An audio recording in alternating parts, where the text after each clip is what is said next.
Welcome back to Chelsea Rebuilding. Today's video, we are talking about the midfield. This is a three-part series. We've already talked about defenders and goalkeeping. This video, again, we're talking about midfield. Now, that being said, we will not be talking about the wingers. I think they're more of an attacking type mindset. So again, they'll be in the attacking video, which will be the last of the three-part series. Now, let's dive right into it. Let's talk about who we're selling, keeping, and buying. Now, I want to start off with who we are selling, and I need to say this right off the bat.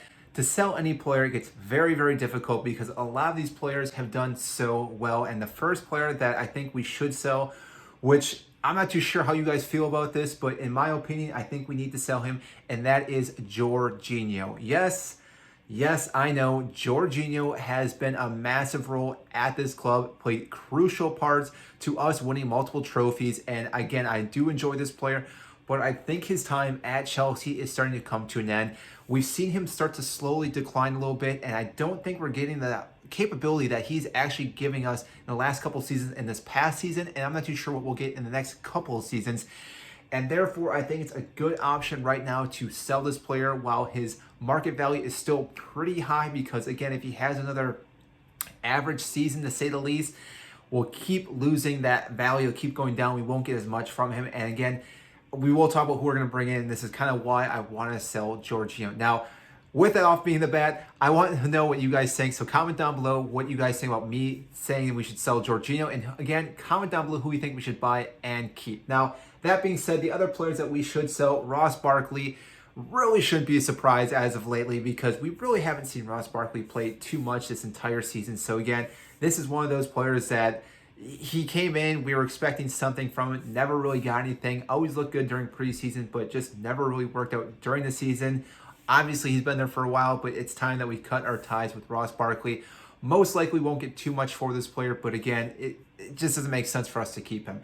And then the last player, well, is technically a loan player from Atletico Madrid. Salu, again, we're not going to buy him. I think we tried him out. It didn't work out. Yes, he did fit into kind of a key role for us for a while. When Ben Chilwell was out, he played the left back for a little bit, but overall, I don't think he worked out for us. So there's not really too many players that I think we're going to let go or sell this upcoming window. But again, the big one is Jorginho. I know that's a hard pill to swallow. Now that then leaves us who we are keeping. And this list is a little bit bigger. We're obviously keeping Conte. I think he's one of the best midfielders in the world yet. Yes, he's been hit and riddled with a lot of injuries this past season, but when he's fully fit, we all know he's one of the best midfielders in the world. And again, he can really dictate the midfield. He's an engine out there. It can really stop a lot of attacking threats from any opposing team. And therefore, again, if we can get him back to fully fit, I think he was just played too much this season and rushed back multiple times. It's been a crazy season with how many games we had. So again, if he gets some rest over the summer, I think he can get his legs nice and fresh and be ready for the next season. Now, along with that, his partner in crime, Kovacic, I think, again, is one of the other better midfielders in the Premier League. I wouldn't say he's the top Premier League midfielder, but again, he's right up there. And we've definitely seen how well he can play, can strike a ball, can break lines with a lot of passes. He's the player that we definitely need to be fully fit throughout the entire season. Yes, he did rotate with Jorginho multiple times, but I think Kovacic is better than Jorginho as of lately, and that's the reason why I want to keep Kovacic and sell Jorginho.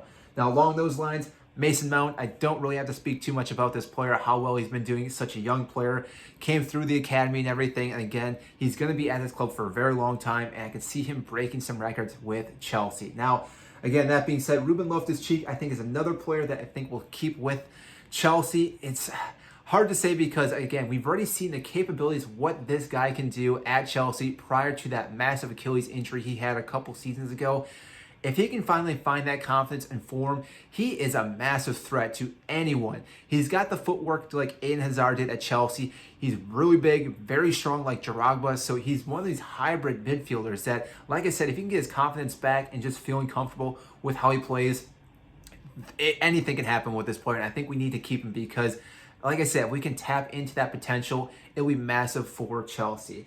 And along those lines, we have Conor Gallagher, who is on loan along with Billy Gilmore. Now, I'm going to talk about Conor first because, again, what we saw at Crystal Palace with Gallagher is just a crazy season. I don't think anyone expected that out of this player, and therefore we definitely need to bring him back and hold on to him.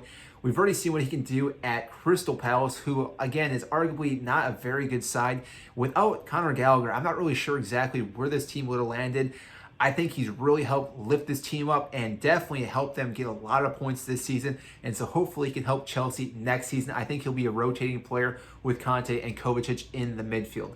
And along with Bill Gilmore, yes, he's on loan with Norwich. I think we keep him, but we may still loan him back out another season because, again, we already have a solid midfield. I'm not sure how much time Bill Gilmore will get, but he does have a lot of potential yet with this club, and therefore I think maybe one more season of being loaned out to another lower team in the Premier League, I think will be great for his productivity, his capability of growing as a player, and again, just getting more playing time because at Chelsea, he's definitely not going to get the time that he needs to grow. Now, that being said, we need to talk about who we are going to buy then. Now, we all know the rumors have been going around. Declan Rice is obviously the number one player that we want to buy at Chelsea, but the thing is that he's going for at least 100 million euros. That is way too high for a player as his caliber. Now, it would be different if he was a guy that was scoring goals, and I say that lightly because we did already spend 100 million for a guy that was supposed to be scoring goals, Romelu Lukaku, and we're going to pay for that for a defensive midfielder, which in my opinion is way too much for any type of midfielder. I don't care who they are. 100 million just seems a ridiculous price because you never know what you're going to get, and especially when, again, it is a CDM. It's difficult because you're not going to see them scoring goals, and I have a lot of assists. Now, we know Declan Rice definitely controls a lot of the midfield, which we've seen at West Ham, but that price seems fairly high, so maybe if we can bring it down a little bit, that would help us buy this player. The other player I think we should go out and buy, though, is Calvin Phillips. Yes, the one from Leeds United who's been out with an injury for most of the season, but I think he is very similar to Declan Rice, but a lot cheaper. And again, he's another player that can make those long balls over the top and break a lot of lines with passes. So he would be a great player to do some rotation with Conte, Kovacic, Ruben Loftus-Cheek, all those players, because like I said, we've seen him perform at Leeds. He definitely has a high pressure because the way Leeds plays, I mean, they are really up in front into the other opposing side. So again, he has the energy that obviously Tuchel would want in a midfielder, and again, his price is a lot lower than Declan Rice, so I could see him being another option for us. Now, that being said, we also need to talk about two players that are up in limbo because they are free this summer, which